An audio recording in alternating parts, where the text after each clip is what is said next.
So you remember how I said about putting your oil cap on top of your hood latch so you don't forget to put oil in it? If I didn't do that, guess what I would have just done? Cover your butt, bro. Cover your butt.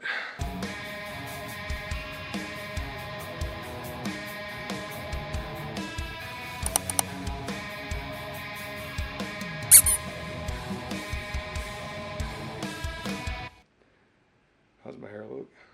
Like shit. Yeah. Don't you love when you pull up to the gas station and you hear somebody else's radio? I'd be like, why does it cost so much? Right there. Replace me. Like, comment, subscribe. You better like my shit because I'm dying over here, guys. Fun fact, do your research before you buy stuff because the GoPro that I have does not have audio. So I'm gonna rack her up and get ready to pick the car up so we can do more of the inspection. This is called a pinch weld. This is where you want to pick up a unibody. As you can see, it's already been a little tagged right there, but I'm not stressing it. No big deal, right? That's what it's made for. But this is where you are the lift points for the unibody vehicles. If you don't know what you're doing, don't be afraid to ask someone, okay? Personally, on my racks, I like to keep these trays on here for lug nuts. So I'll just take the lug nuts off, throw them in the magnetic tray, keep it moving, right? You only get one pair of knees, and I don't want to have knee surgery, so live and die by these suckers. I'm getting older, and when I was a young gun, I thought I was invincible. I didn't really use these very much, and I can definitely tell because my knees will remind me all the time. So guys, I'm safe with that, right? If you do have this on here, you know, don't forget about that. Maybe running boards, you know, always set your rack the correct way. Even if you're jacking the vehicle up, that's also just do it safely and correctly, right? Remember one thing, when this car's in the air and you're under the car, it's your life, right? Think about that. I don't care about the damn car falling on me, or I don't care about the car falling off. I care about the car falling on me. So, also another word to the wise, when the car's in the shop, the keys stay in the car, right? This is a little different because it's my vehicle, but when you're working in a shop, the keys stay in the vehicle so they don't get lost, right? Always keep one window down. Simple.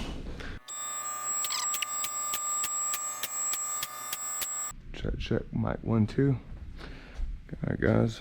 Looks like I might got a little happy at one point. Try to go off with it on my car. No, she's been really good to me, y'all. I mean, I literally dropped the living crap out of this thing. I am nice to her though, but I am not used to having shit on my head besides the side. But I use the headlights, but I don't. First time with the GoPro. All right, so look, we got a slight breaking or cracking in the motor mount, the front one. It's not something serious at this moment, but something to note. The rear one, damn dude, one day you'll get it. A little more cracking here and there. I don't have any kind of clunking or whatever when I go into reverse, so I'm not really stressing those, but they are showing age, right? Thank God there is no rear main seal leak. The oil pan looks pretty happy, but we do know, or I know, that we have some seepage, not only from the timing cover. I don't know if you can see the shot or not. What's better? Maybe that. I know for a fact the valve cover is leaking. I know for a fact that the timing cover has been seeping for a while, right? So, the best way, or the way that I would approach an oil leak, if you're really undecided or unable to determine where the leak is coming from, is you're going to look for the highest point, right? And since the oil is all the way down here and all that good stuff, and all the way to the top, and we already verified the fact that we can see it seeping, there's a no-brainer on this one, right? The highest point is the valve cover, so start there, work your way down. But I've known about the timing cover seepage from a minute. I'm not stressing that, right? I'm never out of oil between my oil changes. All right, what we got, y'all? So that lower ball joint could probably be addressed. Cool thing about these is that like they just bolt in and bolt right back out. CV axles look straight. They look straight, doesn't mean they are straight, but, and when I say straight, I mean actually like they're still full of grease, right? Same thing on this lower ball joint, the cracking. She hasn't busted yet, but you know, 160,000 miles and some good age, I'm sure she can use them. We got our sway bar end links. Yeah, that one needs to be replaced. These aren't very expensive. They're not too big of a deal to do by yourself. Maybe I'll show you guys that. There is a trick to getting these off sometimes. Can't tell.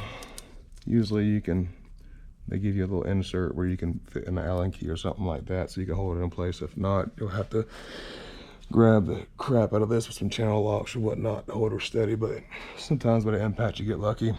In and out of tie rod ends. This one, not too bad. Oh, we got some cracking. Yeah, she'll need some loving. Hear that fluid moving? Good old hydraulics, right? Look at our ABS module. I don't know what that black goo is, but it better not be anything special. I don't see any brake light. There's no brake fluid seeping out. I mean, the brakes, guys, so I have the you know, go fast brakes on this car for no reason.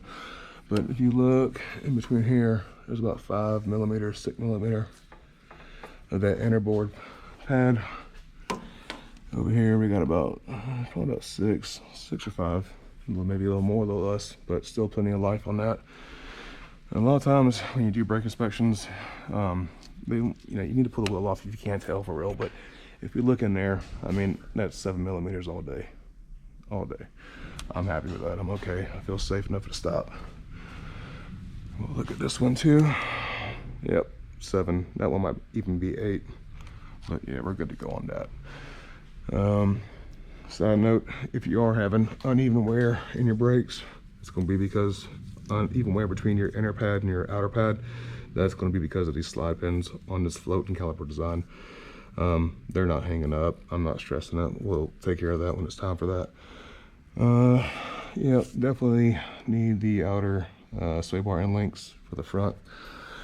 The one thing that I know that I've needed for a hot minute, these bad boys right here. Look at them drag slicks. Yeah, ain't no way in hell I'm driving to North Carolina like that. All right, tire lesson real quick. So Kia is notorious for having the outer toe wear. There's not much you really can do about it, especially on this vehicle, and that's because of the fact that we have what's called a loaded beam axle suspension in the rear. Also found on the Kia Soul, the Volkswagen Beetles back in the day.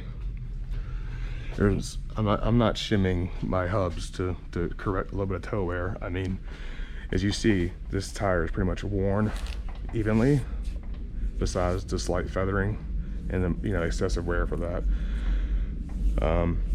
Definitely need tires, but we can see how we have, this is, you know, a little more life than this one, right?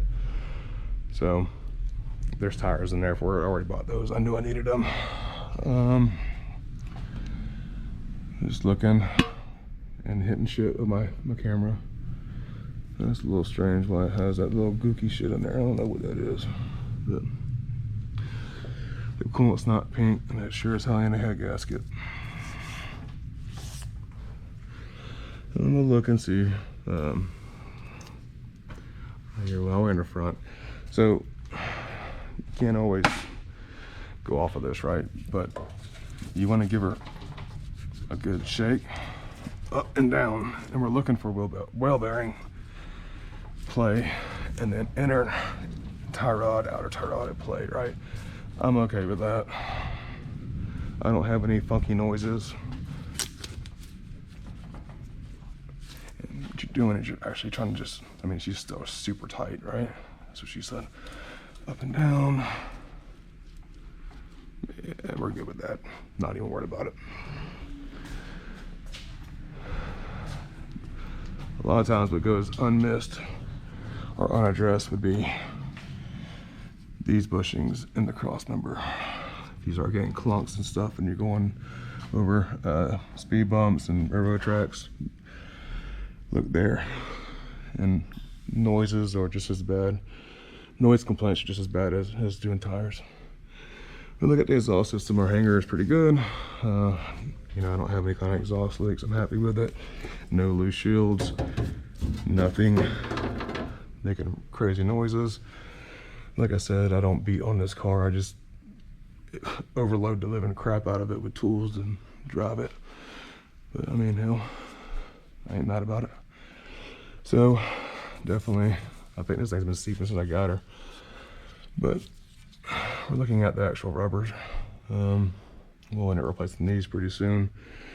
Nothing to stress about right this second. It's not wet. And if it's not wet because all the all the hydraulic fluid left out, then oh well. But no, it's a little seepage. These, those are for bump stops. You can see they're pretty much gone, right? So springs pretty much last for a long time. The only time you'll notice an issue with a spring is when you're actually doing your alignment. But we'll look at the brakes in the rear. Let's see, we got 7 or 6 millimeters all day. And then on this side, yeah, I mean that's damn near 8. And that inner pad, yeah, we're good. No worries there, right? All right. As you see, the back tires, that notorious toe wear, right? But other than that, I mean, I can live with this. I've gotten the entire life out of this tire, right? It's not like this is like 3 millimeters or 4 millimeters, or we'll say 5 30-seconds, and this is like 2 30-seconds. That's not what's going on here. We pretty much got even wear all the way across besides the outer portion. And the same over here.